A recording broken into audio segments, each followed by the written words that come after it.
somewhat similar story. I found these kittens in the basement of my house, and we had this when we moved in. This is a weird house. The guy that owned it still lived there. I was in maybe ninth grade. Okay. So, and I was very late puberty. I'm like 10 years behind developmentally, mentally, everything.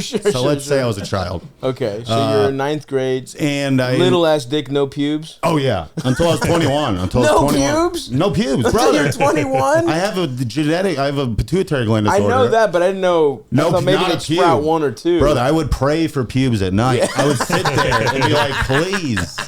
I was in situations, I remember when I was 13, I was hanging with these 12-year-old kids in the housing project my dad lived, and they just started showing their pubes as kids will do, and I was so terrified. They're like, let's see yours. I was like, you guys are fucking weird. I don't want to show you I'm not showing my pubes to you. And they're like, I'm the weird one. And I ran home and cried. Yeah. Even though you wanted desperately, you wish you had pubes to show off. When they showed, I was like, oh, what the fuck? What is it?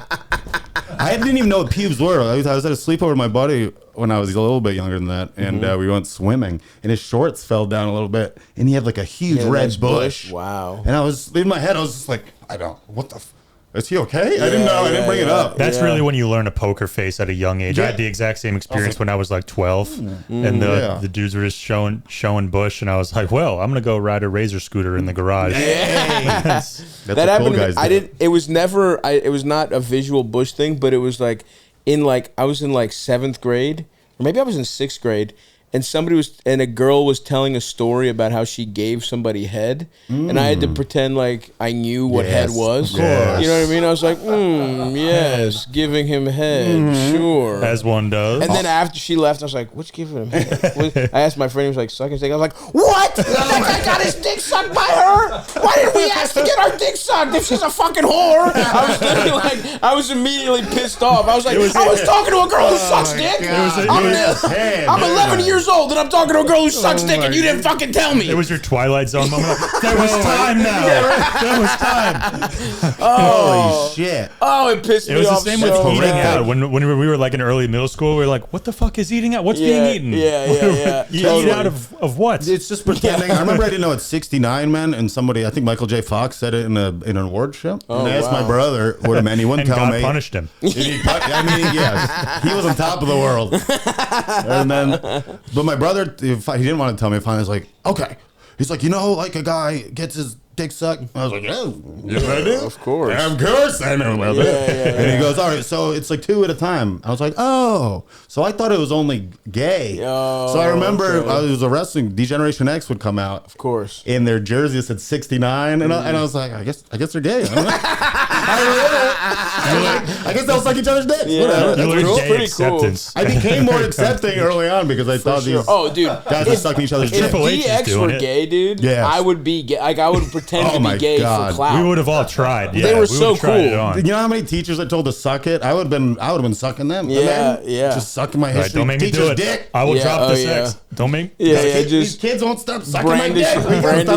Showing them TV. Brandishing the X, dude. Oh yeah, so I buried that kitten alive. I forgot to finish that one. Oh yeah, it's okay. So you're in a weird house. No, I found these kittens, got them out, and then the mom was around, but whatever. I had one in my room. I was feeding it with an eyedropper. I come home from school the next day, and I see the mom running out of my room, and I see the kittens all wet and kind of mang on.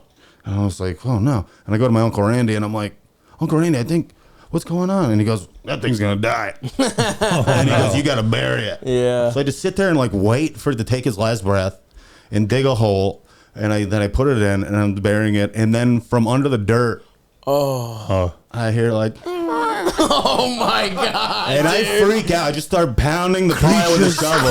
You don't think this is in the front yard by the one road in town. Anyone that drove by just saw me weeping and pounding the ground with a shovel. Everyone's like, nope. It was horrifying. That haunted pale boy is striking at the earth. That's Uncle Randy. Wild. Thriller starts playing. Now I imagine Uncle Randy was he in the house in a rent paying situation? No. That's a classic name for a white trash uncle. Maybe Uncle Randy should have chipped in there with a little labor and taken care of that task himself. That's what I would have said. Now, let me tell you something about Uncle Randy is the most like dirtbag uncle. Of course. Let me tell you another time about a kid because he was a big alcoholic, right? Okay. And so we lived with him when I was in 4th grade, and it was horrible. There's no hot water. I bathed once a week. I didn't realize how bad I smelled. Yeah, damn. And you're little as fuck. I'm little as fuck. So and he would sing John Prine drunk all night. Yeah. Oh, man. And I just like fuck, which I love John Prine now. That's how good he is that he overcame the trauma. Yeah. So one time I came downstairs and we just had a fresh batch of kittens, and he was asleep. He was passed on the couch, like naked with just a cloth over his dick. Yep. And I don't know why, it just happened to be. And he turned over, and on his back was just a flattened kitten. Oh no! The Tony Soprano? Montesanti. And I go, and he goes, well, must have snuggled up for warmth, and peels it off like a Band-Aid and tosses it aside. Oh my God, dude. This is gonna happen. Oh, that is maniacal. You really are one of McDade's maniacs. I really was. Yeah. He wasn't paying rent. I was living in a walk-in closet, and he was living in the crawl space behind it. Pissing in old detergent jugs because he broke his leg. And I had to clean out all the piss jugs when we moved. So that's Uncle Randy. This is you, your mom, and Uncle Randy. What's the living setup? My brother was also in there. My mom's boyfriend. It was way too many people. Oh, no. It was clearly a 1-bedroom. They showed me my bedroom, and they're like, here it is. I'm like, bedrooms have windows, I think. This is definitely a closet. And it was above a bingo hall. Holy shit. Oh, nice. Yeah, they used to access the bingo. Yeah. Jesus. You might not do a true bingo. It was awesome. Yeah, dude. That's Crawl space uncle right behind. Crawl space uncle's nuts, dude. Yeah. Uncle Randy. And That's where a was tough this? one. What part of this the is world? upstate New York. So this is where we lived with him was Gilboa, which was the smallest town in history. I came from a school with like 64 kids in the class, and this Holy one shit. had 14 kids. Oh my God. I had to fight. They called me a city slicker. I had to fight this kid, Joe Van Valkenburg, like every day.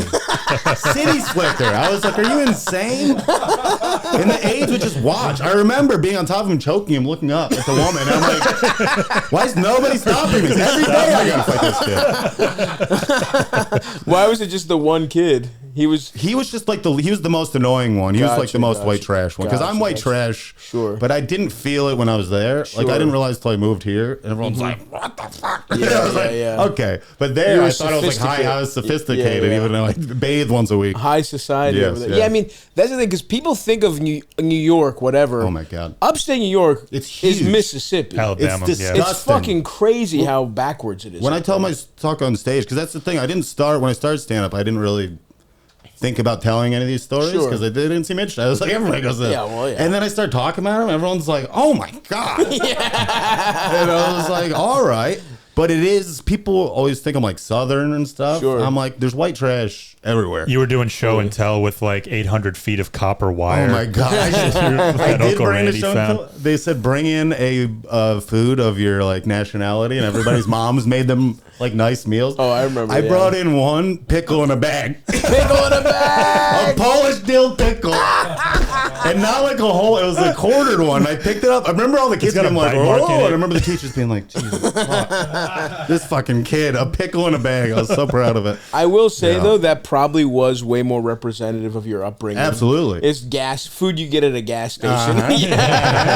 This is a pizza roll. Uncooked. Food you took off someone else's plate at a diner on your way out. Everything else. Yeah. We have packet. 2 strips of turkey bacon, some hash browns with ketchup, pre-ketchuped hash browns. Some of my mom's boyfriend's fish I stole.